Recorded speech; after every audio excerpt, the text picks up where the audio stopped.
នេះចូលរួមកសាងព្រះវិហារទាំងអស់$12,500គេសូមបានជាកុសលនេះឧទ្ទិសជូនដល់ញោមប្រុសបច្ច័យឋានទៅឲ្យអស់រយៈកាល13ឆ្នាំក៏ពិតមែនតែបើយើងនិយាយតាមគម្ពីរពុទ្ធសាសនាក៏បានបដិសន្ធិកាត់កំណត់ថ្មី13ឆ្នាំដែរហើយយូរកើតនោះប្រកើតជាមនុស្សក៏បាន13ឆ្នាំដែរ13ឆ្នាំអីជួបកណាហួយថានៅគេនៅបោកចឹងសូមបានជាបុណ្យនឹងឧទ្ទិសជូនគាត់ឲ្យគាត់បានសេចក្តីសុខសេចក្តីចម្រើនក្នុងជាតិថ្មីក្នុងភពថ្មីចឹងសូមឲ្យគាត់បានសោយសុខនៅក្នុងភពថ្មីជាមនុស្សក្តីជាក្នុងឋានសួគ៌ក្តីដោយអំណាចថ្ងៃនេះ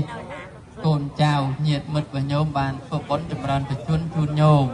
នឹងដោយអំណាចនៃបុណ្យកុសលថ្ងៃនេះក៏សូមប្រសិទ្ធិពរជ័យសិរីសួស្តីកើតមានដល់ញោមទាំងអស់គ្នាដែលបានជួយជ្រោមជ្រែងក្នុងពិធីបុណ្យចម្រើនប្រជញ្ញហើយបានបច្ច័យកសាងព្រះវិហារដែលជាសេនាសនៈទានបានបុណ្យទាំងថ្ងៃទាំងយប់និងក្នុងគម្ពីរពុទ្ធសាសនាលោកសម្ដែងថាបុគ្គលណាបានកសាងសេនាសនៈទានបានបុណ្យទាំងថ្ងៃទាំងយប់នឹងដោយអំណាចនៃបុណ្យទាំងថ្ងៃទាំងយប់នេះសូមបានជួយទ្រទ្រង់ញោមទាំងអស់គ្នាកើតជាតិណាសូមឲ្យជួបតែសេចក្តីសុខសេចក្តីចម្រើនគ្រប់ជាតិកុំឲ្យស្គាល់ពាក្យថាគ្មានពាក្យថាក្រពាក្យថាអត់កុំឲ្យកើតមានដល់ក្រុមគ្រួសារញោមទាំងអស់គ្នាឡើយដោយអំណាចនៃការចូលរួមកសាងព្រះវិហារនេះកើតជាតិណាសូមឲ្យរកស៊ីខ្លាយទុជាអ្នកមានស្ដុកស្ដំនឹងគ្រប់ជាតិដោយអំណាចនៃការចូលរួមកសាងព្រះវិហារញោមទាំងអស់គ្នាប្រាថ្នាយ៉ាងណាក្នុងជីវិតនោះក៏សូមឲ្យបានសម្រេចដោយបំណងពងប្រាថ្នាកបីអខានឡើយទេអតលធាសុខេតាវិរលហា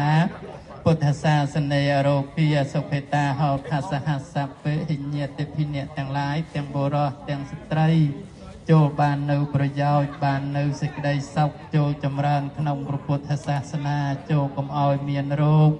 ឲ្យបាននៅសេចក្តីសុខព្រមទាំងញាតិទាំងឡាយគ្រប់គ្នា